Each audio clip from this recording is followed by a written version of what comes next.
है ना जी। हम लोगों ने देखा था क्या आपको ये सेल कैसे, सॉरी मतलब एक मिनट, हम लोग कल देख रहे थे ओवरव्यू ऑफ सेल, है ना। Overview of overview of cell देख रहे थे जी, ठीक है। और इस ओवरव्यू ऑफ सेल में हम लोगों ने क्या सुना था पहली बार, कि एक दो तरह का सेल होते हैं on the basis of nuclear membrane के आधार पे। सेल को जब देखते हैं न्यूक्लियस के मेम्ब्रेन के आधार पे दो तरह का सेल दिखाई देता है, न्यूक्लियर मेम्ब्रेन के आधार पे।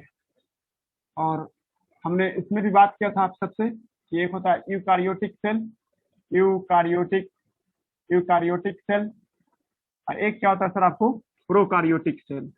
एक प्रोकारियोटिक सेल होता है और एक क्या देखते हैं हम लोग, यूकारियोटिक सेल देखते हैं जी, ठीक है। उसके बाद हमने ये भी कहा था चाहे कोई भी सेल हो सबके पास साइटोप्लाज्म होता ही होता है। All cell contain cytoplasm. उसके बाद हमने आपको सिखाया था कि सेल के अंदर में ऑर्गेनेल्स भी होता है। सेल के अंदर में क्या देखते हैं, ऑर्गेनेल भी दिखाई देता है जी, ठीक है। ऑर्गेनेल्स ऑर्गेनेल्स भी दिखाई देते हैं। ऑर्गेनेल्स में है ना, हमने कहा था आपको कि दो तरह के ऑर्गेनेल्स होते हैं, एक membrane bonded organelle, cell contain, cell क्या रखता है सर आपको, ऑर्गेनेल्स रखता है। और हमने कहा था आपको मेम्ब्रेन बॉन्डेड ऑर्गेनेल भी रखता है ये, और नॉन मेम्ब्रेन बॉन्डेड ऑर्गेनेल भी रखता है जी, ठीक है।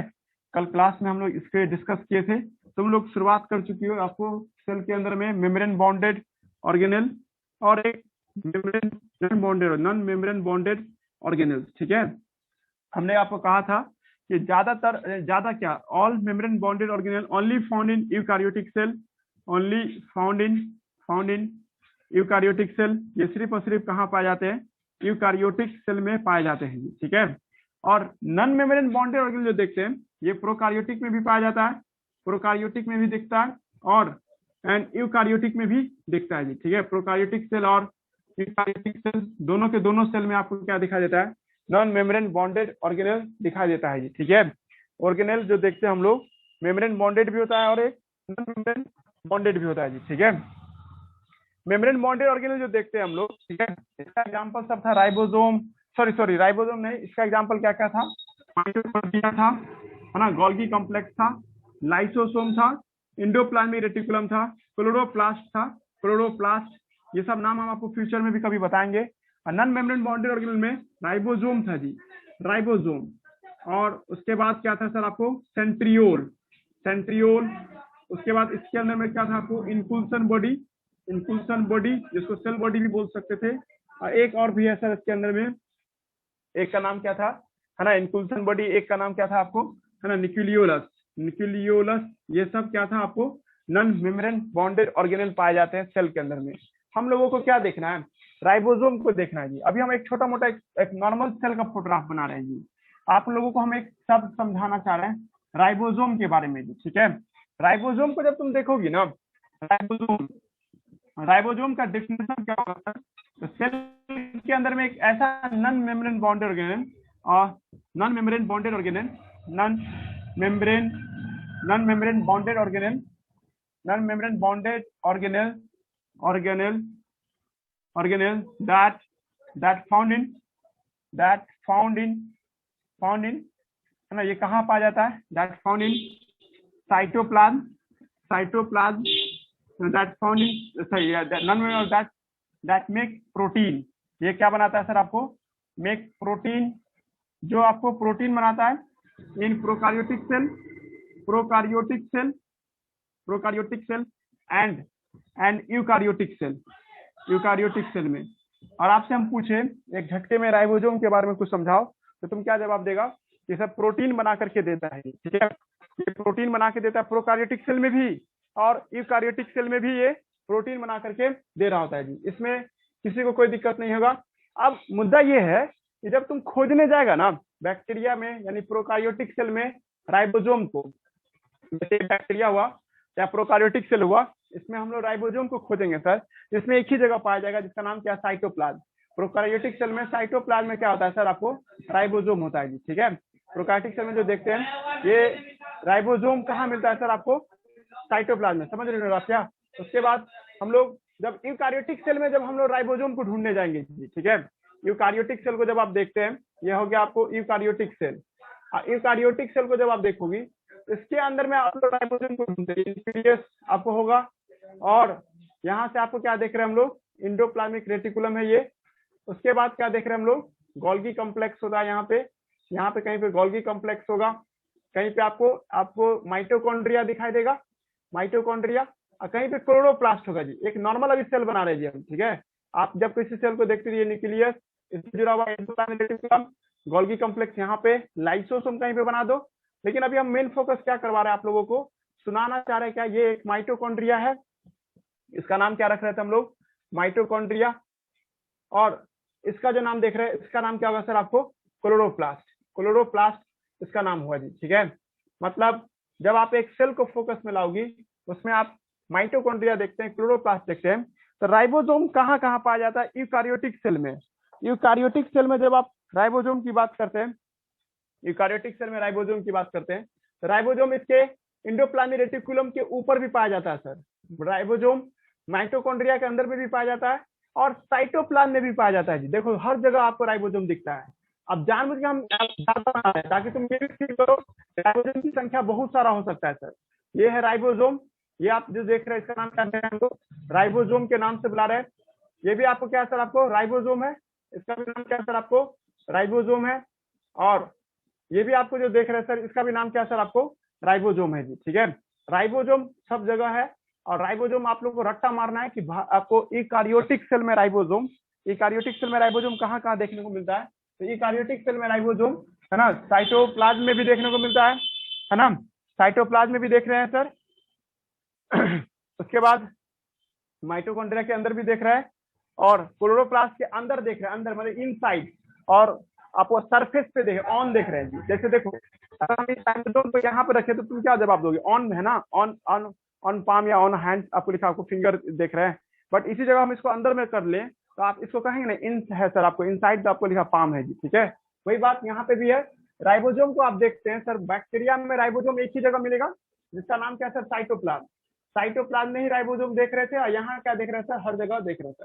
फर्क पड़ेगा, फर्क आगे बताया जाएगा कि माइटोकॉन्ड्रिया के अंदर का राइबोसोम क्या करता है, क्लोरोप्लास्ट के अंदर का राइबोसोम क्या करता है ना, इंडोप्लाज्मिक रेटिकुलम पे पाए जाने वाला राइबोसोम क्या करता है, और साइटोप्लाज्म में पाया जाने वाला राइबोसोम क्या करता है। लेकिन अभी एक ठेठ भाषा में तुम लोग को हम समझा दिए, कहीं पर का भी राइबोसोम क्यों न हो, सबका काम एक ही जैसा है। वो काम क्या है सर, सबका काम है प्रोटीन बनाना। All ribosome make protein. ये आपको क्या करता है सर, आपको प्रोटीन बना करके देता है जी, ठीक है। यहाँ तक कोई दिक्कत है ना जी, समझ में आ रहा है ना जी।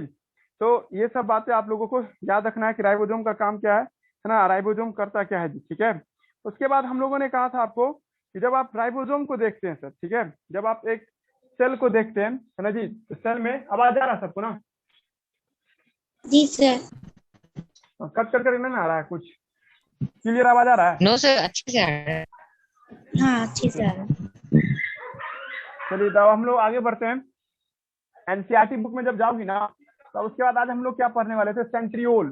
सेंट्रियोल हल्का फल्का हम कल जानकारी दे दिए थे आपको कि एक दूसरा नॉन मेम्ब्रेन बॉन्डेड ऑर्गेनेल है जिसका नाम क्या है सर, आपको सेंट्रियोल होता है जी, ठीक है। एक next non membrane bonded organelle, non membrane bonded organelle, non membrane bonded organelle जिसका नाम क्या है सर, आपको सेंट्रियोल। इसका नाम क्या रखे थे हम लोग, सेंट्रियोल। दिस सेंट्रियोल है ना जी, ये जो सेंट्रियोल देखते हैं ये आपको सेल डिवीजन में मदद करता है। पर भारी बात क्या है कि सर ये सेंट्रियोल है ना सर, एनिमल में ही पाया जाता है, मतलब हम लोग के सेल में ही पाए जाते हैं। हम लोग एनिमल सेल में आते हैं जी, ये बात भी रखिएगा याद कि जब आप प्लांट सेल में आप सेंट्रियोल नहीं देख सकते हैं, सिर्फ और सिर्फ एनिमल सेल में आपको सेंट्रियोल दिखाई देगा। ये है सेंट्रियोल, ऐसा दिखता है सेंट्रियोल। इसको हम लोग क्या नाम देंगे, हम लोग सेंट्रियोल के नाम से बुलाएंगे जी, ठीक है। सेंट्रियोल का काम क्या होता है, हेल्प इन सेल डिवीजन। इसका काम होता है आपको हेल्प इन सेल डिवीजन। जब सेल को दो हिस्सों में बांटना हो तो दो हिस्सों में बांटने में मदद करता है सर आपको सेंट्रियोल, है ना जी। इसको दो हिस्सों में बांट देगा, है ना, सेल डिवीजन में मदद करता है। ये भी हो गया। आप कल का क्लास एक बार और याद कीजिए, न्यूक्लियोलस। न्यूक्लियस के अंदर में एक ब्लैक बॉडी होता है जी, ठीक है। न्यूक्लियस के भीतर ही आपको एक ब्लैक बॉडी दिखाई देगा। ये ब्लैक बॉडी को क्या करते हैं हम लोग, है ना, आपको न्यूक्लियोलस के नाम से बुलाते हैं। Nucleolus, nucleolus. तुम मान लो सर बोले तो सही बोल रहे होंगे, है ना। वहीं पे जहाँ पे एनसीईआरटी पढ़ रही हो ना, वहां पे ये थ्योरी नहीं लिखा हुआ है, बट आगे जब पढ़ोगे ना इसी बुक में, इसी चैप्टर में, तो आपको ये बताया जाएगा कि न्यूक्लियोलस भी क्या है सर, आपको नॉन मेम्ब्रेन बॉन्डेड ऑर्गेनेल में आता है जी। नॉन मेम्ब्रेन बॉन्डेड ऑर्गेनेल में गिनती होगा जी, ठीक है। सर इसका काम यही है, वो जो राइबोसोम बनाता है जी।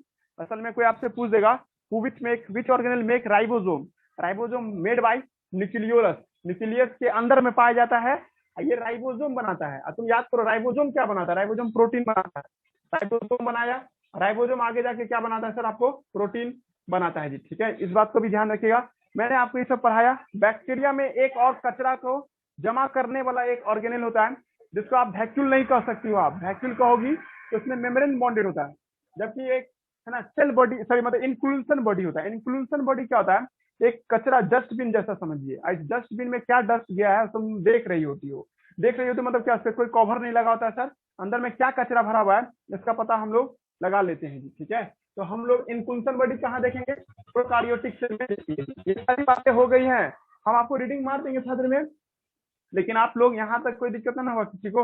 और आपसे कोई पूछता है कि सर आपको सेल बॉडी क्या होता है, फंक्शन बॉडी क्या होता है, आप बता दीजिएगा ना कि एक मिनट, ये पेज देखिएगा आपको, चैप्टर नंबर हम लोग 8 में है, और यहाँ पे हम लोग इतना दूर तक की बात कर चुके हैं जी। ठीक है, अब आज के बाद हम आपसे ये पूछेंगे ऑर्गेनेल किसे कहते हैं, आप बता दीजिएगा ना। ऑर्गेनेल का मतलब ऐसा और स्ट्रक्चर जो सेल के साइटोप्लाज्म में पाया जाता हो, सेल को क्या करता है सर, काम करने में मदद करता है। हो सकता है ऑर्गेनेल आप देख पाओगी, हो सकता है ऑर्गेनेल को ठीक से नहीं देख पाओगी, देख पा रही हो इसका मतलब नॉन मेम्ब्रेन बाउंडेड ऑर्गेनेल है, अब नहीं पा रहे हैं इसका मतलब मेम्ब्रेन बाउंडेड ऑर्गेनेल है। Membrane bounded organelle, non membrane bounded organelle समझ जाओगी। उसके बाद हमने आपको बताया था कि नॉन मेम्ब्रेन पे बहुत खास ध्यान दिया है एनसीईआरटी, जिसमें राइबोसोम का चर्चा किया है। राइबोसोम एक ऐसा नॉन मेम्ब्रेन बाउंडेड ऑर्गेनेल है जो बैक्टीरिया में भी पाया जाता है और यूकारियोटिक सेल में भी पाया जाता है। इसका काम क्या, प्रोटीन सिंथेसिस करना। एग्जैक्ट लोकेशन बताइए राइबोसोम का, तो एग्जैक्ट लोकेशन क्या है राइबोसोम का, है ना जी, 1 मिनट, फोटो दिख रहा है जी मेरा,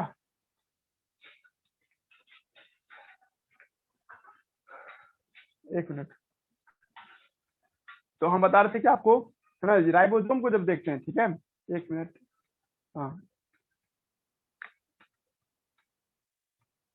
तो हम बता रहे थे कि आपको राइबोसोम को जब देखते हैं हम लोग, तो राइबोसोम में क्या देखते हैं सर हम लोग, ठीक है, कि राइबोसोम आपको सेल के साइटोप्लाज्म में पाया जाता है, बैक्टीरिया में भी, और मैंने बैक्टीरिया मतलब प्रोकार्योटिक सेल में भी और यूकारियोटिक सेल में भी, दोनों में सर आपको कहाँ देखते हैं, दोनों जगह आपको राइबोसोम देखने को मिलता है जी। ठीक है, उसके बाद साइटोप्लाज्म में भी देखने को मिलता है, और एक लेकिन सर प्रोकार्योटिक के अलावा जब यूकारियोटिक में जाते हैं तो माइटोकॉन्ड्रिया के भीतर भी राइबोसोम दिखता है, और आपको है ना किसके अंदर में, क्लोरोप्लास्ट के अंदर में भी राइबोसोम दिखता है, और सरफेस ऑफ एंडोप्लाज्मिक रेटिकुलम पे भी दिखाई देता है। ये सब बातें आप समझ गए होंगे। अब एक पॉइंट और है जो कि हम पहले भी चर्चा कर चुके हैं, साइज की बात हो रहा है यहाँ पे, साइज एंड शेप हम लोग का नया टॉपिक आ गया। ये भी तुम्हारे लिए एनसीईआरटी जितना ही पढ़िएगा आप लोग, इस पे ज्यादा रिसर्च नहीं कीजिएगा। 2-3 क्वेश्चन, 2-3 बात हो गई जो हम थोड़ा सा ज्यादा बोल देंगे, बट आप लोगों को साइज एंड शेप पढ़ना चाहिए। हम ये भी पढ़ा चुके हैं आप लोगों को, लेकिन एक बार फिर से देखेंगे हम लोग साइज पे और शेप पे भी। ठीक है, एक मिनट को,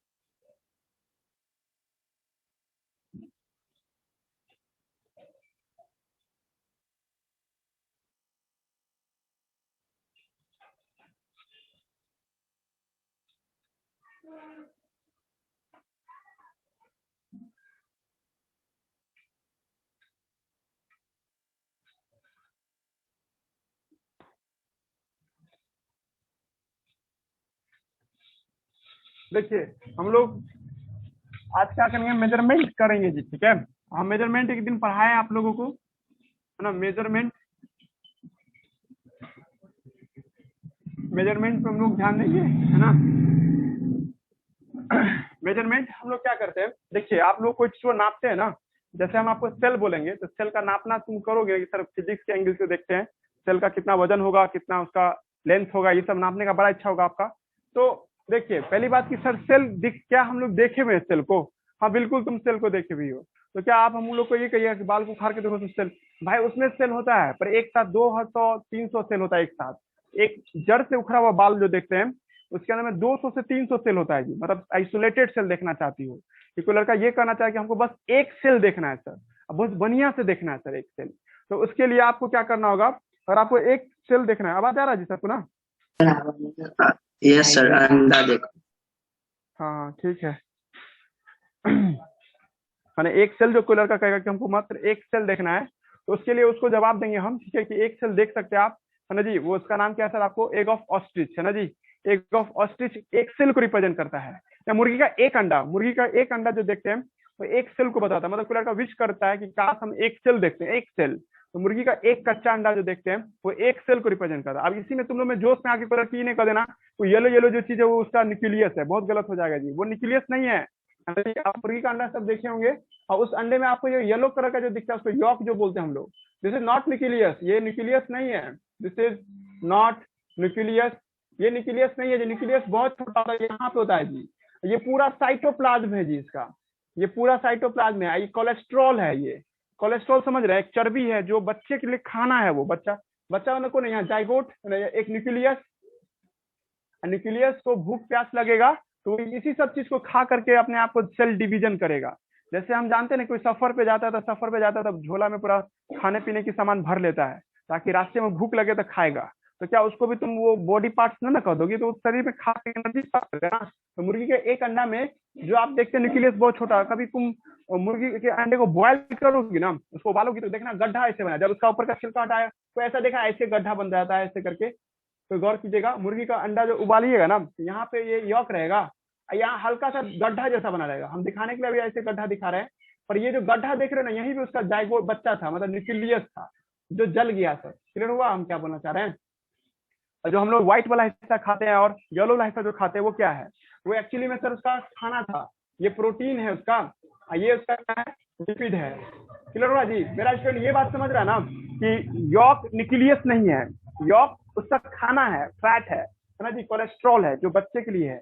बच्चा जब डिवाइड करता है, मतलब मुर्गी के अंडा को तुम सुरक्षित कर दो और उसको तुम इंक्यूबेट करो, मतलब गर्म कर दो, तो धीरे धीरे चूजे में बदलता है। और चूजा इसलिए बनता है सर उसमें क्योंकि है ना आपको ये लिपिड जो है ना सर वो आपको यानी कि ये क्या करता है सर आगे जाकर के चेंज करता है। मतलब समझा दिए हम क्या बोलना चाह रहे हैं। तो आप एक सेल को देखना चाहती हो तो मुर्गी का एक अंडा एक सेल को बताता है सर, इसका मतलब इतना बड़ा होगा कम से कम, मतलब कहना जाए 5 से 6 सेंटीमीटर का होगा। हाँ भाई सेल 5 से 6 सेंटीमीटर का भी हो सकता है। तो लड़की का सर इतना ही बड़ा हर एक सेल होता नहीं, आपके अंदर में तो माइक्रोमीटर में है, मतलब हमारे पास जो सेल है वो आपको माइक्रोमीटर में। अगर हम आपको पढ़ाए हुए ना मेजरमेंट जानते हो ना, 1 मीटर सब पढ़ा हुआ है, ये सब फिजिक्स में पढ़ाया जाता है। 1 मीटर का कितना होता है, 100 सेंटीमीटर होता है, ये सब जान रहे हो आप। उसी तरह से आप 1 मिलीमीटर भी आता है जी कुछ, है ना, 1 मिलीमीटर जानती हो ना, 1 मिलीमीटर जो देखते हैं ये आपको 10⁻³ मीटर होता है जी, ये मीटर का 1000वां हिस्सा होता है जी। हम आपको एक स्केल दिखा के लाते हैं, हाँ उस स्केल से तुमको समझ में आ जाएगा कि सर हम क्या बताना चाह रहे हैं। एक मिनट जाइए, आप लोगों के पास रूलर होगा जी?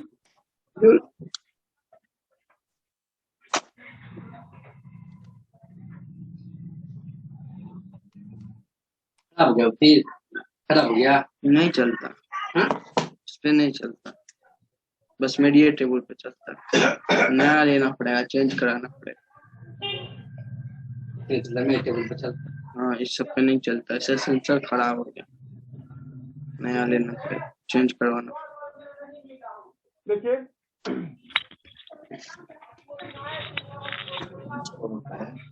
एक बार चेक करो तो आवाज आ रहा है? हेलो आवाज आ रहा है? Yes sir. देखिए मेरे हाथ में स्केल, ये आप लोग के घर में भी आपके पास होगा रूलर वगैरह, सब नॉर्मल रूलर है, या ये वाला आप लोग स्टूडेंट रूलर ऐसा कुछ होता है अलग होता है ना। आप इसमें जो देख रहे हो ना, जैसे मान लो हम यहाँ पे फोकस कर रहे हैं 10 पे, नहीं दिख रहा होगा आप लोग, फील करो 10 और 11 के बीच में छोटा छोटा लकीर सब है, ये 10 ठो लकीर होता है जी, ठीक है। ये जो छोटा छोटा लकीर है ना इसी को मिलीमीटर कहते हैं। आप लोग के पास जो रूलर होगा ना उस रूलर में आप जो शुरू करते होंगे तो यहाँ पे 0 लिखा रहता होगा, एक लाइनिंग हिस्सा यहाँ पे 0 लिखा होगा, और फिर यहाँ पे एक लाइनिंग हिस्सा यहाँ पे 1 सेंटीमीटर लिखा होगा, पर इस दोनों के बीच में 10 आपको छोटे छोटे लाइनिंग होगा जी, ठीक है। ऐसे करके बहुत सारा छोटा छोटा, रियल में इतना छोटा भी नहीं होता है, 1 2 3 4 5 6 7 8 9, एक और लाइनिंग खींच देते 10। आप ये हम कहना क्या चाह रहे हैं कि 2 लाइनिंग के बीच की जो दूरी है तो उसी को मिलीमीटर कहते हैं। समझ में आया? मिलीमीटर बहुत छोटा होता है। अगर आपके पास आसपास में कहीं पे स्केल है तो तुम फील करो कि मिलीमीटर को तुम आंखों से तो देख सकती हो, पर ये बहुत छोटा होता है सर। सच है, आप एक बाल को टुकड़ा तोड़ करके रखोगे ना तो 1 मिलीमीटर से भी पतला रहता है वो, मतलब बहुत छोटा होता है सर। मिलीमीटर को देखा जा सकता है, और मिलीमीटर क्या होता है सर, आपको सेंटीमीटर का 10वां हिस्सा होता है, और मीटर का 1000वां हिस्सा होता है ना। और आप है ना मीटर को देखते हैं तो एक आपको मीटर को जब 1000 टुकड़ों में काटोगी ना, बराबर बराबर टुकड़ों में काटोगी तो वो 1 मिलीमीटर के बराबर होगा। इससे भी छोटा, मतलब इसके अंदर में जो छोटा, आप लोग पे हम तरस खा करके जानबूझ के इतना बड़ा करके बना रहे हैं, हम बड़ा करके जानबूझ के बना रहे हैं, और आप लोगों को फील करना ये छोटा ही है, जैसे आप इसको देख रहे हैं है ना, ये आपको 0 सेंटीमीटर है ये, है ना, और यहाँ पे मान लेते 1 सेंटीमीटर है ये, और 1 सेंटीमीटर 0 से बहुत सारा लाइनिंग है सर, ये बहुत सारा लाइनिंग दिखाई दे रहा है जी, ठीक है। अब इस लाइनिंग को तुम क्या मान लिया था, मिलीमीटर, दो लाइनिंग को तुम क्या माने थे, मिलीमीटर। इसके भीतर में भी जो छोटा छोटा लाइनिंग होगा सर, उसको माइक्रोमीटर कहते हैं। अब माइक्रोमीटर तुम नहीं देख सकती हो, बस मान लो कि माइक्रोमीटर एक शब्द आता है, माइक्रोमीटर। माइक्रोमीटर जानते हो आप लोग, माइक्रोमीटर को ही हम लोग ऐसे भी लिख सकते हैं, ऐसे करके भी लिख सकते हैं माइक्रोमीटर। 1 माइक्रोमीटर बराबर कितना होता है, 10⁻⁶ मीटर होता है जी। 10⁻⁶ मीटर का हिंदी मतलब क्या हुआ यहाँ पे, ये 1 मीटर का 10 लाखवां हिस्सा, ए पार्ट ऑफ 10th है ना, 1/10 ऑफ या 1 million part of metre. 1 metre का 10 लाखवां हिस्सा जो होता है उसको माइक्रोमीटर कहते हैं। Can't see bye naked eye, इसको तुम नेकेड आई से नहीं देख सकती हो, इसको देखने के लिए माइक्रोस्कोप की जरूरत पड़ता है। माइक्रोमीटर को देखना हो तो उसके लिए हम लोगों के पास माइक्रोस्कोप होना चाहिए। जैसे हम एग्जाम्पल के तौर पे दे कि हम ओनियन सेल को देखना चाहते हैं, तो ओनियन सेल को तुम नेकेड आई से नहीं देख पाओगी, उसको देखने के लिए तुमको ना माइक्रोस्कोप की जरूरत पड़ता है। अब इससे मेरा स्टूडेंट क्या दिमाग लगा लेगा कि सर दुनिया में तरह तरह के सेल होते हैं, एक बड़ा साइज का भी सेल होता है, एक छोटा साइज का भी सेल होता है, एक माइक्रोस्कोपिक सेल भी होते हैं। हम लोग का सेल क्या है, तो हम लोग का सेल माइक्रोस्कोपिक है। आप अपने सेल को नहीं फील कर पाओगी, बहुत छोटा होता है जी, ठीक है। अब हम आपको ये कहना चाह रहे हैं कि दुनिया में हर तरह का सेल होता है, हर एक सेल का अपना अपना क्या होता है, आपको साइज होता है जी, ठीक है। दुनिया का सबसे छोटा सेल कौन है जी, सबसे छोटा सेल वर्ल्ड का, है ना, अपने अर्थ पे सबसे छोटा सेल क्या होता है, तो वायरस बिल्कुल कोई लड़का नहीं कहेगा, वायरस कल ही हम साबित कर दिए थे वो सेल नहीं है, वो तो सेल और नॉन सेल के बीच का जगह पे रहता है वो, ठीक है। एक्चुअली में दुनिया का सबसे छोटा सेल माइक्रोप्लाज्म है। समझा दिए तो ठीक है, ना तो एनसीईआरटी देखो, माइक्रोप्लाज्म देखिएगा वर्ल्ड का सबसे स्मॉलेस्ट बैक्टीरिया है। माइक्रोप्लाज्म है क्या, एक्चुअली में माइक्रोप्लाज्म एक तरह का स्मॉलेस्ट बैक्टीरिया है या प्रोकार्योटिक सेल है, जिसका साइज 0.3 माइक्रोमीटर है जी। एक बार देखो तो माइक्रोमीटर में 0.03 है या 0.3 है, 0.3 माइक्रोमीटर है जी, 0.3। हाँ ठीक है। हाँ ये रटता है, अब रटना है आप लोगों को, समझ रही है ना सब आदमी, है ना, ये रटिएगा। एक क्वेश्चन की तैयारी हो रही है यहाँ पर, है ना, आपसे साइज पूछा जा सकता है कि कौन सेल का कितना साइज होता है। अब उसी में देखिएगा एक बैक्टीरिया सबको जो देखते हैं, टिपिकल बैक्टीरिया। टिपिकल बैक्टीरिया करने का मतलब क्या है, एक नॉर्मल जो बैक्टीरिया मिलता है, जैसे दही का बैक्टीरिया हुआ, पानी में पाया जाना ई कोलाई हुआ, अजीब अजीब तरह का बैक्टीरिया सब होता है सर। बैक्टीरिया का साइज कितना से कितना के बीच में होता है ना जी, 3 से 4 माइक्रोमीटर के बीच में होता है। देखो तो इसका कितना डाटा लिखा हुआ है, 3 to 4 या 5 3 to 6 माइक्रोमीटर में होगा जी, ये रटोगी तुम लोग। और ह्यूमन आरबीसी है ना, अगर इंसान का आरबीसी की बात किया जाए, हम लोग का आरबीसी ऐसा दिखता है जी, ठीक है। आप आरबीसी देखते हो ऐसे करके होता है हम लोग का आरबीसी। अगर आप लोग कभी ये मैथ पढ़िएगा तो मैथ में जब देखते हैं सर, कोई सर्किल है और उसको 20 से ऐसे नापते हैं हम लोग, तो डायमीटर कहते हैं हम लोग, डायामीटर। उसी तरह से ह्यूमन आरबीसी का जो डायमीटर है ना, ह्यूमन आरबीसी का डायमीटर है ना, ह्यूमन आरबीसी का जो डायमीटर देखते हैं, डायमीटर ये कितना के बराबर होता है सर आपको, है ना जी, 7 माइक्रोमीटर के बराबर होता है। ये रटना है आप लोगों को, 7 माइक्रोमीटर के बराबर होता है जी, ठीक है। ऐसे करते करते जब तुम इसको देखेगा, न्यूरॉन सेल, हम लोग में जो न्यूरॉन सेल होता है, न्यूरॉन सेल जो देखिएगा, या आपको 1 मीटर तक भी हो सकता है, मीटर होता है। सबसे लंबा सेल हुआ जी, आपके शरीर का सबसे लंबा सेल कौन होता है, न्यूरॉन होता है। आप कोई लड़का दिमाग लगाए, धरती पे सबसे लंबा बोल रहे हैं, लंबाई में, मोटाई में नहीं, ठीक है, लंबाई में कहा जाए तो दुनिया का सबसे लंबा सेल कौन होता है सर आपको, तो न्यूरॉन सेल होता है जी। अगर हम अपनी बात करें ना, मेरा हाइट और लगभग 1.5 मीटर के आसपास है, उससे ज्यादा है, तो मेरे अंदर में न्यूरॉन भी 1.5 मीटर का होगा जी। सोचो, मतलब यहाँ से लेकर के पैर के उंगली तक न्यूरॉन होता है सर। और उस हिसाब से जोड़िएगा तो आपके शरीर में सबसे लंबा न्यूरॉन 1.5 मीटर का भी हो सकता है। न्यूरॉन समझते हो आप लोग ना, ऐसा सेल जो आपको महसूस करने में मदद करता हो, कुछ आसपास की जो घटनाएं घटती है उसको फील करने में मदद करता है। जैसे हम पढ़ा रहे हैं तो आप समझ रही होंगी, तो आप लोगों को समझने में मदद कर रहा होगा neuron cell. Neuron cell world longest cell होते हैं इन आवर बॉडी, सबके शरीर में सबसे लंबा सेल कौन होगा, न्यूरॉन सेल होगा जी, ठीक है। लेकिन सबसे बड़ा सेल कौन होगा जी, सबसे बड़ा सेल, है ना जी, तो सबसे बड़ा सेल होता है सर आपको, है ना जी, एग ऑफ ऑस्ट्रिच, ये बचपन में रटाया गया होगा, लार्जेस्ट सेल, है ना जी, लार्जेस्ट सेल क्या होता है, लार्जेस्ट सेल होता है सर आपको एग ऑफ ऑस्ट्रिच, है ना, एग ऑफ ऑस्ट्रिच होगा, एग ऑफ ऑस्ट्रिच देखा जाता है। ये आपको, है ना जी, आपको लंबा सेल में, आपको सॉरी लार्जेस्ट सेल में आता है जी, ठीक है। ऑस्ट्रिच का जो अंडा देखते हैं, शुतुरमुर्ग का जो अंडा देखते हैं, तो उसमें सुनते भी हो गया, आपको कहा जाता है कि उसको अगर आपको तोड़ ताड़ किया जाए तो लगभग लगभग 15 आदमी के लिए ऑमलेट बन जाएगा जी, ठीक है। मतलब इतना बड़ा होता है जी, लगभग 1.5 किलो या 2 केजी के आसपास का होता है वो सेल। सोचो अभी हम थोड़ी देर पहले बोले थे, एक अंडा जो होता है एक सेल को रिप्रेजेंट करता है, एक कच्चा अंडा एक सेल के बराबर होता है। अब वो एक सेल जो देखते हैं वो क्या होगा सर, आपको है ना शुतुरमुर्ग के अंडे के जो देखते हैं सर, वो आपको एग ऑफ ऑस्ट्रिच सब होगा जी, ठीक है। लग रहा है ये सब डाटा एनसीईआरटी में भी लिखा हुआ है, हम नोट्स शेयर के नोट्स में भी लिखा हुआ है ये सब बात, है ना जी। जो आप जैसे याद कर लो, एनसीईआरटी में भी जाइए तो याद हो सकता है ना जी। एक मिनट रुक जाओ, हल्ला नहीं करो यहाँ पे, आप हल्ला नहीं करो, हाँ हल्ला नहीं देख रहे थे, है ना जी। हम लोग को अब ये देखना है सर, अब एक क्वेश्चन आप लोग से पूछे कि दुनिया का सबसे लार्जेस्ट सेल किसका हो सकता है। हम दुनिया का नहीं लिखे, सिर्फ आपको लिखे लार्जेस्ट सेल आपको एग ऑफ ऑस्ट्रिच है। ये भी कोई लड़का बोलता है तो अपने नॉलेज के हिसाब से सही बोला है, लेकिन इससे भी बड़ा अंडा होता है जी, ठीक है। और वो अंडा कम से कम आपको कहा जाए तो कम से कम 50 केजी का होता है अंडा जी, ठीक है। सोचो कौन ऐसा जानवर है जो 50 केजी का अंडा दे सकता है जी, ठीक है। समझा है जी, बोलो जवाब दे सकता है कोई। एनाकोंडा मत बोल देना कोई, एनाकोंडा शार्क सबसे बड़ा हो। शार्क, हाँ जी सही है। शार्क देखिए एक वेल, हाँ वेल शार्क होता है, एक वेल शार्क, नेट पे सर्च करना है इसको, ये दुनिया का सबसे बड़ा शार्क मछली है। नहीं ब्लू वेल तो बच्चा देता है जी, ठीक है। ब्लू वेल जो देखते हैं हम मानते हैं दुनिया में सबसे बड़ा ऑर्गेनिज्म ब्लू वेल है, पर वो बच्चे को जन्म देता है। बच्चे को हम एग की बात करें, दुनिया का सबसे बड़ा एग, एक मतलब वो जो कच्चा एग बोलते हैं हम लोग, एक सेल को रिप्रेजेंट करता है। बच्चा एक सेल का थोड़ा होता है, हम लोग जो जन्म लिए होंगे तो हजारों सेल के साथ जन्म लिए, हाथ पैर लंग्स किडनी सब माँ के गर्भ में बन जाता है। कुछ जानवर ऐसे होते हैं जो बच्चे को बाहर निकालते हैं, मतलब अंडे के फॉर्म में बाहर निकालते हैं, बाहर में चूजा बनता है वो, ठीक है। तो इसका मतलब अंडा जो देती है ना सर, एग इज 1 सेल होता है। और दुनिया में सबसे बड़ा एग कौन देता है, वेल शार्क देता है जी, वेल शार्क। वेल शार्क बोलिएगा, शार्क बोलिएगा तो बहुत सारा शार्क का कम से कम आपको 1200 प्रजाति है, सारा प्रजाति नहीं आज लेना है, ठीक है। उसमें से एक खास आपको स्पेसीज है शार्क का, जिसका नाम है वेल शार्क। समझ रही हो आप क्या।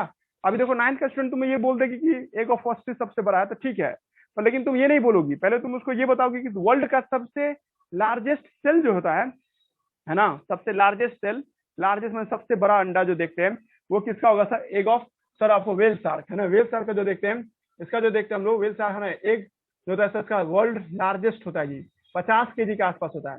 अभी जो तुम बोल रहे थे कि ब्लू वेल बच्चे जन्म देता है सर, इसलिए तुम कॉमन सेंस लगा कि वो अंडा नहीं देती है तो इसको कैसे कर देंगे। इसका मतलब सबसे बड़ा अंडा कौन देता होगा, है ना, ब्लू वेल शार्क देता है जी, यानी वर्ल्ड का लार्जेस्ट है। ये नहीं लिखा हुआ है, आप लिख लीजिएगा, एनाकोंडा मत बोल दीजिएगा कोई भी लड़का या लड़की, ठीक है। यहाँ तक कोई दिक्कत नहीं। अब एनसीईआरटी में फोटोग्राफ सब देखिए सब आदमी, है ना, फोटोग्राफ एनसीईआरटी में दिया हुआ है। शेप ऑफ सेल, है ना जी। हम आपको क्या बताने जा रहे हैं, शेप ऑफ सेल, मेजरमेंट पढ़ा दिए, मेजरमेंट हम आपको पढ़ाए में भी है ना, मेजरमेंट में कोई नहीं फंसोगे। अब हम लोग क्या देखेंगे, शेप ऑफ सेल देखेंगे जी, ठीक है। शेप ऑफ सेल जो देखते हैं उस सब की बात करेंगे। 1 मिनट उसको मिटाने दो।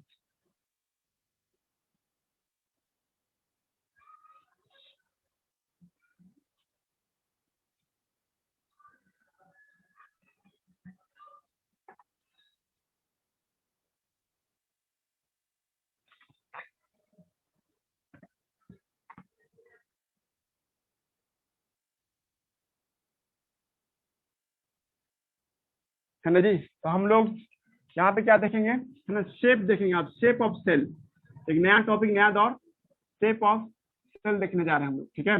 आप एनसीईआरटी में फोटोग्राफ देखिए, उसमें सबसे पहला फोटोग्राफ आरबीसी का दिया हुआ है जी। आप लोगों को डिट्टो वही रटना है, अपना दिमाग मत चलाइएगा। एनसीईआरटी बुक में जो आपको फोटोग्राफ दिया हुआ है वैसा फोटोग्राफ सबको याद रखना है कि आपको जब एनसीईआरटी बुक में दिखाएगा ह्यूमन आरबीसी जो देखते हैं ये बाइकॉन्केव होता है सर। बाइकॉन्केव आप लोग फिजिक्स में पढ़िएगा, जब ऐसे दोनों तरफ से गड्ढा दिखते हैं ना हम लोग, ये दोनों तरफ से आपको ऐसे क्लिफ दिखता है, उसको क्या नाम देते हैं, बाइकॉन्केव के नाम से बुलाते हैं, बाइकॉन्केव के नाम से बुलाते हैं जी। दिमाग लग रहा है तो आप लोग रट्टा मारिएगा, ये बाइकॉन्केव होता है जी, बाइकॉन्केव। लेकिन कोई लड़का इसी को सामने के व्यू से देखेगा जी, ठीक है, मतलब ऐसे ऐसे खड़ा था ना तुमको, जैसे मान लो छात्र के लिए हम लोग इसको ऐसे हाथ रखे हुए हैं, कोई लड़के ऐसे देख रहे हो, देखो इधर से तुम जैसे कैमरा की तरफ से देख रहे हो तो सर जी तुम कह सकता ना कि सर ये बाइकॉन्केव लग रहा है, लेकिन हम अपने तरफ से ऐसे देख रहे हैं। अब ऐसे देख रहे हैं हम, ऐसे देख रहे तो तुमको कैसा दिखाई देगा, ये ऐसे सामने का व्यू होगा, ऐसा सा फील करना होगा तुमको, ये गड्ढा है, समझा रहा जी, ऐसे वाला व्यू है, ऐसे वाला व्यू है ये, क्या तो देखोगे तो ये गड्ढा जैसा गोल तो होगा सर, पर ये गड्ढा भी होगा ना। ऐसे देख रहे थे तो हमको क्या लग रहा है, बाइकॉन्केव। पर इस तरह से जैसे आप दवा का गोटी देखते हैं ना, दवा का गोटी सब जो देखते हैं है ना जी। तो वो सब कैसा दिखाई देता है जी, आपको सामने से गड्ढा के फॉर्म में कैप्सूल सब देखो ना, कैप्सूल सब जो देखते हैं वो गड्ढानुमा दिखाई देता है, पर किनारे से देखिए तो लगेगा बाइकॉनकेव है। तो सर इसके लिए बाइकॉनकेव या राउंड भी बोल सकते हैं, राउंड। तुम लोग समझ रहा है क्या पढ़ा रहे हैं हम अभी, आपको शेप ऑफ सेल पढ़ा रहे हैं। ह्यूमन आरबीसी का शेप कैसा होता है, आरबीसी का शेप या तो बाइकॉनकेव होता है या नहीं तो क्या होगा सर आपको राउंड होगा जी, दोनों में से कोई भी हो सकता है। आज के बाद हम आपसे पूछे कि बाइकॉनकेव और राउंड शेप किसका होता है, तो आपका जवाब क्या होगा, ह्यूमन आरबीसी होगा। और डब्ल्यूबीसी है ना जी, डब्ल्यूबीसी को जब देखते हैं सर उसका शेप फिक्स नहीं होता है सर, फिक्स बरंग आपको दाएं बाएं दिखाई देता है जी। आप कोई भी डब्ल्यूबीसी को देखिएगा ये अजीबोगरीब शेप में दिखाई देगा। अजीबोगरीब शेप में जो दिखाई देता है सर, तो इसको हम लोग क्या नाम देते हैं, है ना जी। जितने भी डब्ल्यूबीसी को देखते हैं सर वो एक अजीबोगरीब शेप में दिखाई देता है, इसको अमीबॉइड कहते हैं जी, ठीक है। Why we call amoeboid, because sir ये जो आपको देखते हैं सर अमीबा जैसा, देखो हम आपको एक बार पढ़ाएंगे ना कभी बुक में, तो अमीबा जो होता है ना सर किसी भी शेप में बना सकती हो आप। अमीबा का कोई फिक्स शेप नहीं होता है, अमीबा को जो देखते हैं वो किसी भी एंगल में ये दिखाई दे सकता है। सेम टू सेम डब्ल्यूबीसी भी जो देखते हैं सर, ये डब्ल्यूबीसी क्या होता है, अमीबॉइड में आपको होता है। अमीबॉइड शेप करने का मतलब क्या, कि अमीबा के शेप में आपको ये दिखाई देगा जी, ठीक है। इसका शेप फिक्स नहीं होता है जी, ठीक है।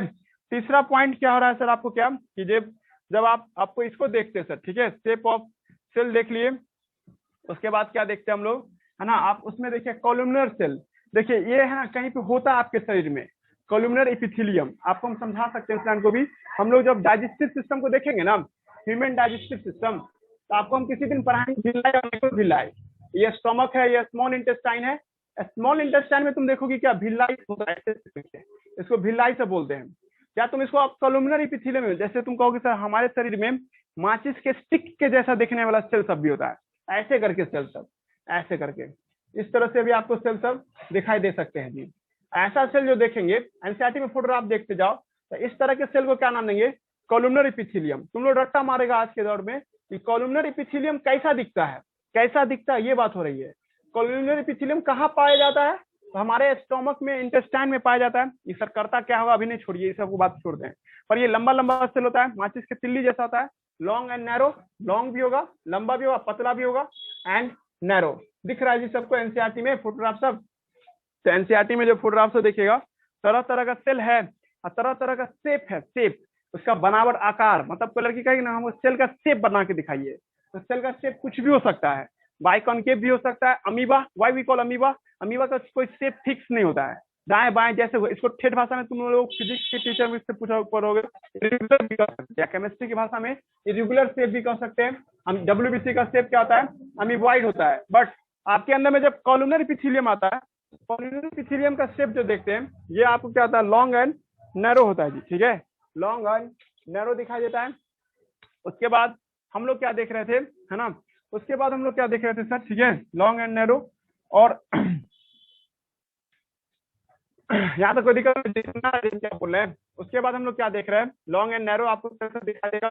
नेक्स्ट उसके बाद क्या सर आपको बाइकॉनकेव हो गया, है ना जी। उसके बाद कॉलमनर एपिथेलियम हो गया, अमीबॉइड हो गया, है ना जी। नेक्स्ट उसके बाद क्या सर आपको, है ना, एक और एनसीईआरटी में देखिएगा, उसमें आपको एक आपको फाइबर का होगा जी, न्यूरॉन्स का। आप न्यूरॉन्स का फोटोग्राफ देखिएगा तो उसमें ऐसे करके बनाया है न्यूरॉन, ऐसे करके दिया होगा, इसमें बहुत सारा ब्रांच निकाल दिया होगा ऐसे करके, है ना। जब आप देख रहे होंगे तो इस तरह से ब्रांच बनाया होगा, न्यूरॉन है ये, नर्व फाइबर ऐसे करके नहीं बनाया हुआ जी, देख रहे हो तीसरा फोटोग्राफ।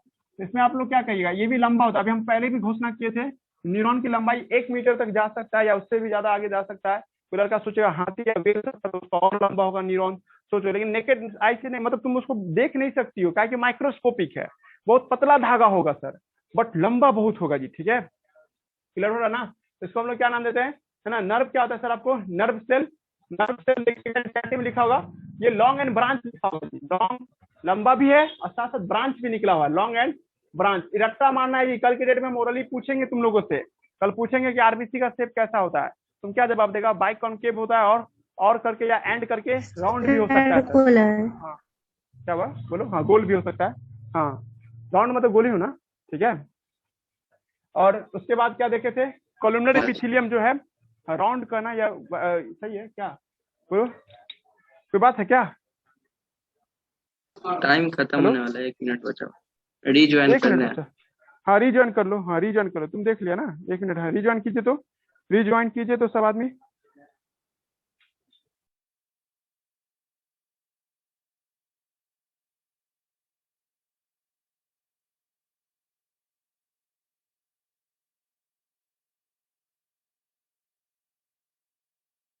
रिविजन ज्यादा रिविजन नहीं किया था ये ब्रांच सब है। उसमें आप एक देखिए ट्रैकिड, ट्रैकिड आ रहा है जी, ट्रैकिड नाम। ट्रैकिड कहाँ पाया जाता है? जाइलम के अंदर में पाया जाता है। हम आपको इसी बुक में एक दिन जब पढ़ाएंगे ना, तो जाइलम, जाइलम सुना हुआ नाम, पेड़ पौधा में पानी ले जाने में मदद करने वाला है, इसका नाम क्या है आपको? जाइलम जी। हम लोग क्या देखने जा रहे हैं, जब आप प्लांट को देखिएगा तो प्लांट में आपको लोग जाइलम, ये पाइप सबसे बीच में होता है जी, इसका नाम क्या है? जाइलम। जाइलम है ना एक खास टिश्यू से बना होता है। उस टिश्यू का नाम क्या है? उस टिश्यू का नाम है सर आपको, है ना जी, उस टिश्यू का नाम है ट्रैकिड। ट्रैकिड देखना, इसमें एक ट्रैकिड होता है जी, ट्रैकिड एक पाइप होता है जिसका नाम क्या आपको ट्रैकिड के नाम से लाता है। ट्रैकिड, ट्रैकिड क्या होता है? एक टिश्यू है ना, एक सेल है जो कहाँ पाया जाता है सर आपको? इन जाइलम में पाया जाता है जी, है ना जी। एक भारी बात क्या है, तुम्हें स्पेलिंग पे गौर करना, एस नहीं लगा हुआ है, एक ही पीस है वो ट्रैकिड। देखना वो एक सेल है, वो इमेजिनेशन कर रहा है। कोई लड़का कहेगा कि सर आप बहुत प्लांट एनिमल पे बहुत ज्यादा तरफदारी करते हैं, प्लांटों में तो कोई लंबा लंबा सेल होगा, इतना बड़ा सेल होगा कि जिसको देखा जा सकता हो। ट्रैकिड प्लांट में 1-1 मीटर का होता है जी ट्रैकिड। ट्रैकिड एक मरा हुआ सेल है, शुरू में जिंदा रहता है, लेकिन जिस दिन काम करने के लिए उसको आपको कहा जाता है तो वो मर जाता है जी, मरने के बाद ही वो काम कर पाता है जी। ठीक है, समझ में आ रहा है जी। ट्रैकिड एक डेड सेल है। एनसीईआरटी देखिएगा, ऐसे प्लांट में पाया जाने वाला सबसे लंबा सेल, और प्लांट में जो सबसे लंबा सेल है उसका नाम क्या है सर? आपको ट्रैकिड रखा जा रहा है जी। एस नहीं लगा हुआ, इस पे भी गौर कीजिएगा सब लड़का, ये ट्रैकिड है। और आप लोग सुने हुए भी नाम कि ट्रैकिड जो देख रहे हैं अंत में पतला है सर, तो पतला के लिए हम लोग क्या वर्ड यूज करते हैं? Narrow, narrow. और लंबा के लिए क्या वर्ड यूज कर दीजिएगा? आपको लॉन्ग, है ना, लॉन्ग एंड नैरो। आप एनसीईआरटी में पढ़िएगा तो आपको क्या याद रखना है? ट्रैकिड का जब लंबाई होता है और साथ साथ वो पतला भी होता है सर। प्लांट में पाया जाने वाला सबसे लंबा सेल। अब एक लास्ट वर्ड आ रहा है, जब प्लांट में लीफ देखोगे ना, लीफ है ना, लीफ है ये, तो लीफ में सर खास तरह का सेल होता है। प्लांट के लीफ में एक खास तरह का सेल होता है, या यूं कहे कि प्लांट में जो सेल होता है, प्लांट में लीफ में जो सेल होता है, वो लीफ वाला सेल क्या करता है? फोटोसिंथेसिस करता है। प्लांट में जो लीफ वाला सेल होता है वो फोटोसिंथेसिस करता है, और उस फोटोसिंथेटिक सेल को, है ना जी, है ना, वो फोटोसिंथेटिक, है ना जी, फोटोसिंथेटिक सेल को जो देखते हैं, वो फोटोसिंथेटिक सेल जो होता है उसका नाम क्या है सर? है ना, उसका नाम है मीजोफिल सेल। अब एनसीईआरटी देखो, एनसीईआरटी में मीजोफिल सेल लिखा होगा, और आप लोगों को याद रखना है कि मीजोफिल सेल जो देखते हैं एक फोटोसिंथेटिक सेल होता है, ये राउंड दिखता है, राउंड। आपको क्या दिखता है सर? आपको राउंड एंड, है ना जी, आपको क्या दिखता है सर? आपको सर्कुलर एंड, देखिए तो राउंड एंड क्या लिखा हुआ है ना, ओवल एंड राउंड लिखा होगा, ओवल, ओवल एंड राउंड, है ना जी, ओवल एंड राउंड लिखा होगा जी। ठीक है, जा रहा बात समझ में? अब उस पे, उस फोटोग्राफ में एक और चीज पे गौर कीजिएगा सब लड़का, इसमें डॉट डॉट ऐसे करके बना होता है, ऐसे ऐसे करके डॉट डॉट बना करके दिया रहता है जी। ठीक है, ये डॉटेड स्ट्रक्चर जो देख रहे हैं हम लोग, that dotted structure is known as, है ना, क्लोरोप्लास्ट। इसको हम लोग क्या नाम देते हैं? क्लोरोप्लास्ट के नाम से बुलाते हैं जी। ये थोड़ा सा कंफ्यूजिंग है, समझ रहा जी सनाउर? इसको न्यूक्लियस नहीं बोल देना, ये पूछे हुआ मेडिकल में। डॉटेड डॉटेड स्ट्रक्चर जो किनारे किनारे देख रहे हो उसका नाम क्या? Chloroplast. All know that chloroplast are photosynthetic organelle. ये सब क्या है? एक तरह का फोटोसिंथेसिस करने वाला ऑर्गेनेल है। चलिए समरी करते हैं, क्या क्या आज पढ़े हम लोग। ये सब तो याद हो ही जाएगा तुम लोगों से, क्वेश्चन भी पूछता है और याद भी रखना आप लोगों को, लेकिन इससे एक गहराई वाला भी क्वेश्चन पूछेगा। हम बताते पहले इसको मिटा करके। हमने आज क्या पढ़ा कि कुछ सेल होते हैं, उस सेल का शेप पढ़े। तुमको इतना पढ़ने से एक फीलिंग आ गया होगा सर सारे सेल का एक जैसा शेप नहीं होता है, हर एक सेल का शेप समय के साथ कुछ न कुछ चेंजिंग देखते हैं सर। उसमें आपको शुरुआत कैसे किए थे एनसीईआरटी बुक के अकॉर्डिंग? आरबीसी का देखते थे शेप, है ना जी, आरबीसी का शेप हम लोग, आरबीसी यानी ह्यूमन आरबीसी। ह्यूमन आरबीसी क्या होता है ना, बाइकॉन्केव होता है, बाइकॉन्केव होता है, या एंड राउंड होता है जी। ठीक है, फोटोग्राफ बना के दिखाओगी तो ऐसे होगा, ये तो ऐसे वर्टिकल व्यू हो गया। अब फ्रंट व्यू देखेगा ना तो ऐसे दिखाई देगा। एक्चुअली में ये गड्ढा है, ये ऐसे घिरने से तुम समझ रहे हो ये गड्ढा हो गया। 3D इमेजिनेशन, ये ऐसे इधर यहाँ पे बंदा बैठ के फोटो देख रहा है तो इसको ऐसा दिखाई देना फोटो, गड्ढा नुमा ना, ऐसे देखेगा बच्चा तो इसको ये ना फोटो दिखाई देगा। दोनों में डिफरेंस समझ आ रहा ना? बाइकॉन्केव है, बस ये रटो अभी। उसके बाद WBC का फोटोग्राफ, हम लोगों में जो WBC होता है उसका फोटोग्राफ कैसा होता है? एमीबॉइड होता है। What is the meaning of amoeboid? Amoeboid का मतलब होता है सर जिसका शेप फिक्स नहीं हो। अमीबा का शेप फिक्स नहीं होता है, अमीबा को जैसे मन तैसे बना दो। दुनिया का सबसे इजी फोटोग्राफ बायोलॉजी का वो अमीबा ही है जी। अमीबा को जैसे तैसे घुमा दो, ये हो गया अमीबा, खाली घेरा लगा दो, ये अमीबा बन गया। सबसे इजी फोटो है वर्ल्ड का, है ना जी। और हम उसी तरह से WBC में हम लोग का अमीबे जैसा दिखता है सर, WBC का भी शेप फिक्स नहीं होता है सर, समय के साथ ये बदलता रहता है, इसलिए इसको हम लोग क्या कहते हैं, एमीबॉइड कहते हैं, ठीक है, एमीबॉइड शेप कहते हैं WBC को। और उसके बाद हम लोग देखे थे कॉलुमनर एपिथेलियम, एक तरह का टिश्यू है सर, जो आपके डाइजेस्टिव सिस्टम में पाया जाता है, खाना पचाने वाला ट्रैक में पाया जाता है, columnar epithelium. That epithelium help in absorption, but what is the shape of the columnar epithelium, it look like, है ना जी, आपको मैच स्टिक, माचिस का जो तिल्ली देखते हो ना, तुम माचिस के तिल्ली को पूरा खड़ा करके रख दो, वैसा फोटोग्राफ दिखाई देगा। इसलिए हम लोग कॉलुमनर एपिथेलियम देखिए, है ना, कॉलुमनर एपिथेलियम कॉलम वाइज होगा, नाम में क्लियर है कि कॉलुमनर कॉलम वाइज होता है। और कॉलुमनर एपिथेलियम का तुम शेप कहोगे कैसा होता है, लॉन्ग एंड नैरो होता है जी, लॉन्ग एंड नैरो होगा। अब फोटोग्राफ बनाया गया है एनसीईआरटी बुक में ऐसे ऐसे करके, इस तरह से करके आपको फोटोग्राफ बनाया गया है जी, ठीक है। उसके बाद नर्व सेल जानते, न्यूरॉन सेल को कहते हैं जी, ठीक है, नर्व सेल कहिए या न्यूरॉन सेल कहिए, ये दिमाग में पाया जाने वाला जो सेल है, हमारा दिमाग में जो सेल हम लोग को पाया जाता है सर, वो यहाँ से शुरू होता है, पूरा पैर तक पहुंचता है, मतलब आपको कोई पैर को भी छूता ना तो पता चल जाता है कोई चीज, है ना जी। तो ये न्यूरॉन की वजह से हो पाता है, न्यूरॉन आसपास की चीजों को समझने में मदद करता है जी। नर्व सेल कैसा दिखता है, ये लॉन्ग एंड ब्रांच दिखता है, लॉन्ग एंड ब्रांच, देख रहे हो थोड़ा सा अंतर है, फोटो में भी अंतर है, फोटो जो दिया है एनसीईआरटी बुक में उसमें आपको बहुत सारा ब्रांच बना दिया है ऐसे करके, एक ऐसे दिखा रहा है जी, ठीक है, पल्ले पर है जी, ये नर्व है, नर्व सेल है, न्यूरॉन सेल आप देखे हुए एनसीईआरटी बुक में फोटोग्राफ में। उसके बाद एक ट्रैकिड आता था जी, ट्रैकिड, है ना, ये भी नया शब्द है आप लोगों के लिए, ट्रैकिड होता कहाँ है, तो प्लांट में होता है, जाइलम में पाया जाता है। अभी जाइलम किस चिड़िया का नाम है सर, ये रट लो तुम लोग, कभी पानी को ले जाने के लिए पेड़ पौधा में एक स्पेशल पाइप होता है, उस स्पेशल पाइप को जाइलम कहते हैं। जाइलम बहुत चीजों से मिलकर बना होता है, उसमें से एक चीज क्या है, ट्रैकिड फाउंड इन, हम आप लोगों को हिंट्स दे रहे हैं, फाउंड इन जाइलम, ये जाइलम में पाया जाता है। अब स्पेलिंग पे गौर करेगा ना कोई लड़का तो इसमें एस नहीं लगा हुआ है, और एक ट्रैकिड का स्टेप बताया जा रहा है, यहाँ पे एक ट्रैकिड देखिएगा, तो ट्रैकिड से देखते हैं हम लोग, है ना, इसमें हम लोग क्या देखते हैं, एक ट्रैकिड, है ना जी। तो ट्रैकिड को जब देखिएगा आप लोग, एक ट्रैकिड एकदम पतला होता है, वो जो फोटो देख रहे हैं ना एनसीईआरटी बुक में, वो एक ही सिंगल पीस ट्रैकिड का है जी। सिंगल पीस ट्रैकिड में आप देखिएगा अंतिम छोर इसका पतला हो जाता है, इसके लिए एनसीईआरटी आपको कोट्स क्या इस्तेमाल किया है, लॉन्ग एंड नैरो, है ना जी, लॉन्ग होगा और नैरो होगा जी। ट्रैकिड ये भी जानना ना सब लड़का कि प्लांट में पाया जाता है, हम लोग के शरीर में आपको ट्रैकिड नहीं पाया जाता है। और क्या बोलेंगे हम लोग, ठीक है, और ये बोल सकते हैं कि जब आप, है ना, ट्रैकिड को देखते हैं सर, ठीक है, ये प्लांट में सबसे लंबा सेल होता है। उसके लास्ट और फाइनल वन, एक प्लांट में ही पाया जाने वाला एक सेल है जिसका नाम क्या, मीजोफिल सेल है। और ये मीजोफिल सेल जो देखते हैं, ये मीजोफिल सेल जो देखते हैं, ये मीजोफिल सेल क्या होता है सर, आपको ओवल होता है, ओवल, है ना, ओवल होता है, और क्या होता है, राउंड होता है, एंड राउंड होता है जी, ठीक है। ये पाया कहाँ जाता है, लीफ में पाया जाता है, इन लीफ, ये लीफ में पाया जाता है, और इसका काम फोटोसिंथेसिस से होता है जी।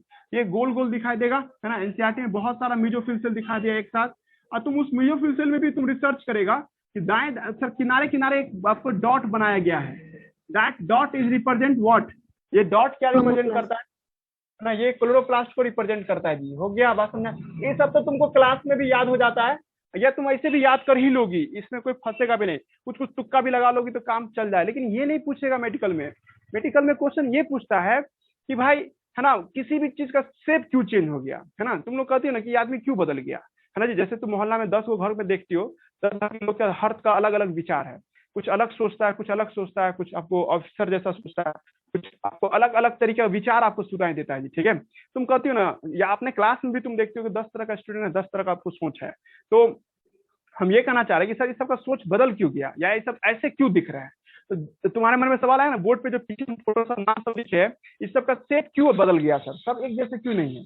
तो देखो एनसीईआरटी भी जवाब दिया है, और तुमको भी यही जवाब देना है कि why all cell have different shape, because their function are different. देखो एनसीईआरटी में लाइन ढूंढो, कहीं भी लिखा होगा सबसे लास्ट में एक पैराग्राफ एंड होने से, यानी प्रोकार्योटिक सेल से जस्ट ऊपर की ओर ये लाइन लिखा होगा। कहना हम क्या चाह रहे हैं, जिसका जैसा काम उसका वैसा शेप, है ना जी, जिसकी जैसी जरूरत वैसे उसका आपको आकार, है ना जी। जिसको बाई कनकेव बनना था बाई कनकेव बन गया, उसको जरूरत ही होगा बाई कनकेव बनने का। दिमाग लग रहा है इस पे, लाइन पे हिंदी मतलब निकाल के समझ रहा है कोई लड़का कि किसी भी चीज का शेप डिफरेंट क्यों होता है सर। इसका पीछे का लॉजिक ये है कि सर सबका काम अलग अलग होता है। देखो एनसीईआरटी मिला ये लाइन, क्या मिल गया जी, ये लाइन पढ़ रहा है। हेलो, तो जवाब दो।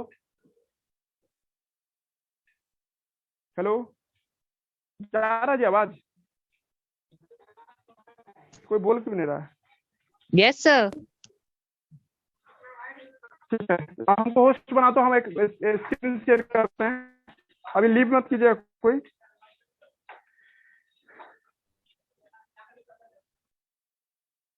हमको होस्ट बनाए तो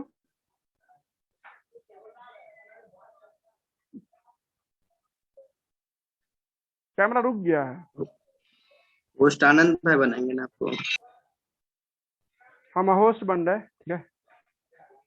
लर्न अबाउट ना, ये आप लोग सब जानते हैं कि जब हम लोगों ने you have learn about you have earlier आपको observe that cell of onion peel and आपको ह्यूमन चिक सेल है ना, अंडर द लिखा आपको माइक्रोस्कोप, हम लोग माइक्रोस्कोप के भीतर में ओनियन सेल और है ना जो आपको,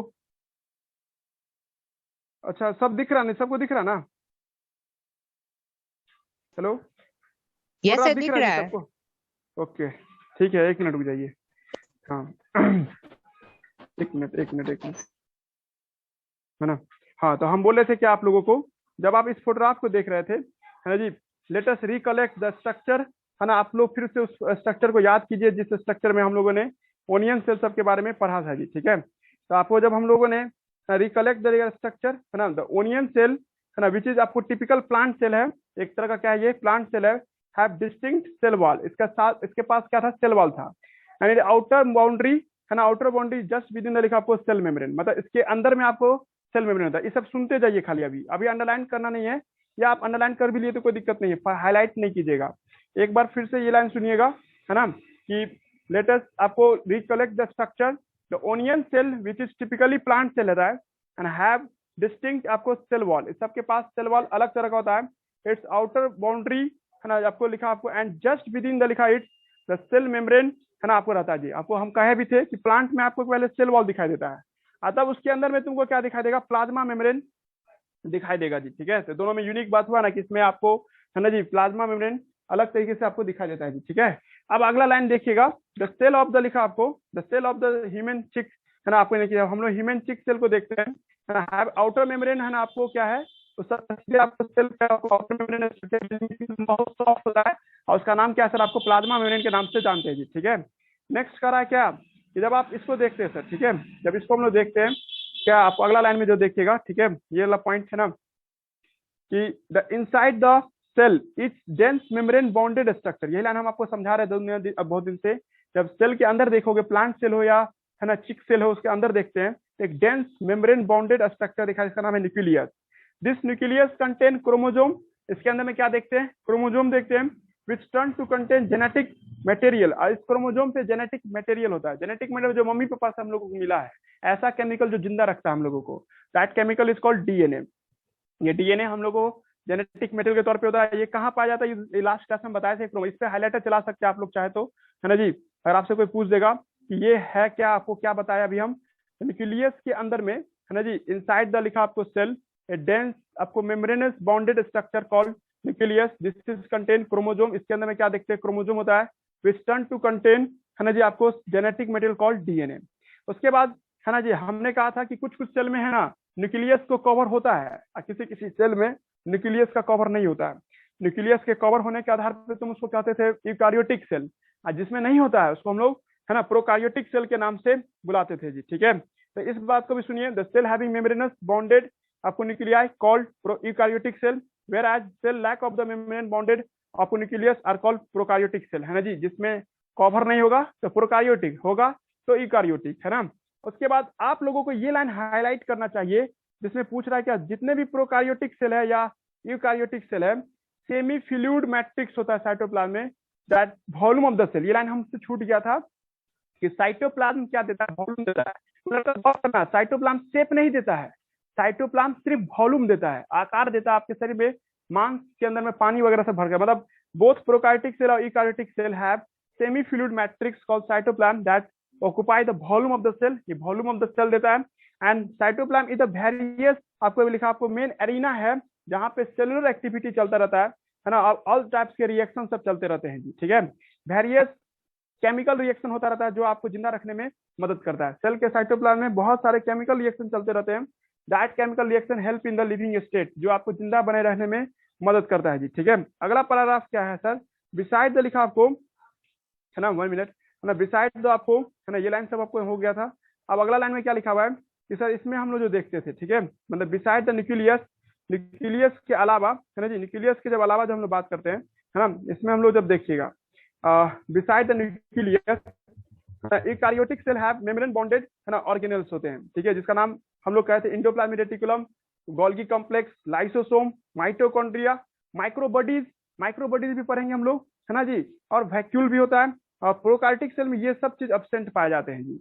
राइबोसोम एक नॉन मेम्ब्रेन बॉन्डेड ऑर्गेनेल है जो found in the all cell of eukaryotic cell as well as prokaryotic. हमने आपको कल कहा था कि राइबोसोम एक ऐसा स्ट्रक्चर है जो प्रोकार्योटिक में भी पाया जाता है और यूकारियोटिक में भी पाया जाता है।